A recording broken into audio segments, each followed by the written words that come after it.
It all kicked off with a sound, just a small, dull knocking behind the wall. Picture this. August 1977, a quiet council house in Enfield, North London. A single mother, Peggy Hodgson, was just trying to make ends meet with her four kids, Margaret, Janet, Johnny, and Billy.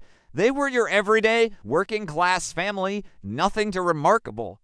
But then, out of nowhere, their home turned into one of the most documented and spine-chilling hauntings in modern history. A wild mix of madness, fear, and something totally unexplainable. So it was late evening when Peggy first caught wind of it. A rhythmic thumping coming from the girls' bedroom wall. She thought they were just messing around, but both Janet, who was 11, and Margaret, at 13, swore it wasn't them. The knocking kept going, slow and deliberate, almost like someone trapped inside the wall was desperately trying to break free. Can you imagine how unsettling that must have been? At first, Peggy just brushed it off. I mean, come on, it's an old house, right? Bad plumbing, maybe just the pipes knocking around. But that night, everything changed when the girls screamed like something out of a horror movie. Rushing into their room, Peggy was met with a sight that froze her in her tracks. The chest of drawers was sliding across the floor, moving away from the wall as if some invisible hand was pushing it. She tried to shove it back, but it wouldn't budge, like it was glued to the spot. The air felt thick and charged, almost electric. Peggy's heart raced, and she didn't waste a second. She grabbed her kids and bolted next door. When the neighbors arrived to check it out, they heard the knocking too, a hollow sound that felt almost alive, like it was trying to communicate. They decided to call the police, and when the officers showed up, the whole family and neighbors crowded into the living room, trying to explain the bizarre happenings. One constable, Carolyn Heaps, noted in her report that she witnessed a chair move all on its own, just a tiny shift, about half an inch. And guess what? No one was even close to it. How wild is that? That report still exists. It was the first official record of what would later become known as the Enfield Poltergeist. Over the next few nights, things escalated. Objects flew through the air. Toys, Lego bricks, marbles, lights flickered on and off. The family heard voices, low, gravelly mutterings coming from empty rooms. Janet and Margaret were often thrown from their beds, dragged by their hair, slapped by unseen hands. Word spread fast. By the end of the month, the local press showed up, the Daily Mirror among them. They witnessed it too. A toy Lego brick shot across the room and struck a photographer, leaving a red mark on his face. They snapped photos of Janet midair, apparently levitating between her bed and the floor. It didn't take long before the Society for Psychical Research (SPR), a respected group studying paranormal phenomena, sent investigators. The two most famous were Maurice Grosse, a grieving father who had lost his own daughter in an accident, and Guy Lyon Playfair, a writer and paranormal researcher. They'd spend over a year documenting the events in that small, semi-detached house on Green Street. What they found, or at least what they thought they found, was truly mind-boggling. The disturbances were mostly centered around Janet, who became the focal point of all the strange happenings. It was wild. Furniture would actually shift when she walked into a room, like it was reacting to her presence. And get this, the knocks seemed to answer questions. One knock for yes, two for no. Grosse and Playfair logged hundreds of hours of audio, and during one intense session, they captured a voice that was deep, male, and guttural, seemingly speaking through Janet. Can you imagine how eerie that must have felt? The voice introduced itself as Bill Wilkins, a man who had passed away in that very house years before.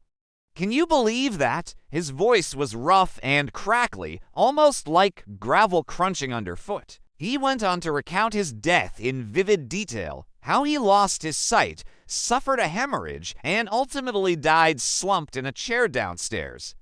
Of course, skeptics jumped in, suggesting that Janet might have been faking it, mimicking a voice she'd heard somewhere.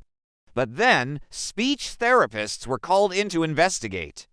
They concluded that the sound was produced using her false vocal cords, which is pretty wild. It's something nearly impossible for an 11-year-old to pull off without risking damage to her throat. What a crazy situation, right? The voice, whether real or not, was recorded hundreds of times, and honestly, it was downright creepy. On some tapes, it cursed, mocked, and even sang nursery rhymes in a way that sent chills down the spines of even the most skeptical listeners. Can you imagine that? As the months rolled on, things just got crazier. Curtains would wrap around kids' necks like some horror movie scene. Beds shook violently in the dead of night, rattling the whole house. Crucifixes flew off walls, and neighbors, they refused to step foot in the place.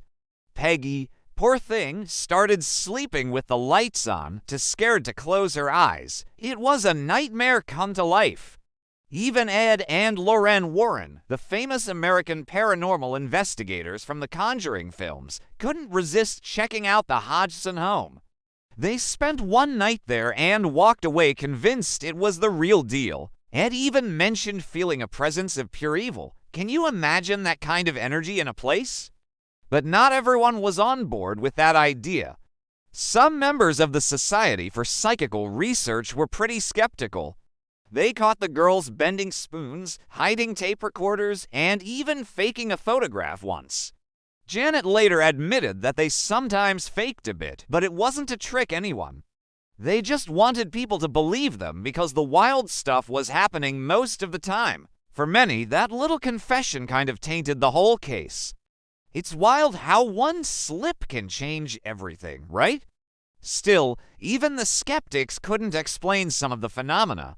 The sheer volume of witnesses, police, journalists, neighbors, investigators all claimed to have seen something.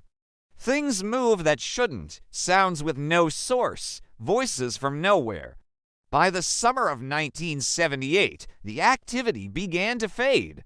Janet was sent to a psychiatric hospital for evaluation, but found to be mentally healthy. The disturbances dwindled and eventually stopped. The Hodgsons tried to rebuild their lives, but the damage was done. The house felt tainted, marked by something that had fed on their fear for nearly 18 months. Years later, Janet spoke about it again. She said the voice of Bill Wilkins still haunted her dreams.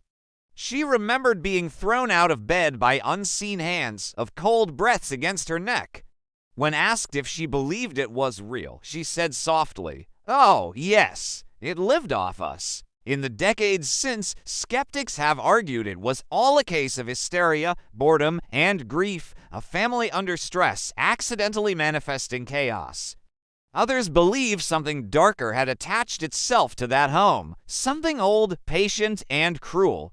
What makes the Enfield case so enduring isn't proof, but its ambiguity. It sits perfectly balanced between the psychological and the supernatural, between desperation and the unknown. And even now, 45 years later, that small brick house on Green Street still stands. Ordinary people live there, trying to ignore the stares of tourists and ghost hunters who pass by. But residents have reported strange things. Knocks in the walls, cold spots, flickering lights. Just small things, almost as if something still lingers there, waiting quietly behind the wallpaper. Because the thing about the Enfield haunting is this: even if you don't believe in ghosts, the story leaves a mark. A reminder that not everything fits neatly into reason. That sometimes a child's terrified scream in the dark can echo for decades. And somewhere, if you listen closely, beneath the hum of the city and the creak of old floorboards, you might still hear it. A faint knocking, patient, rhythmic, just waiting for someone to answer.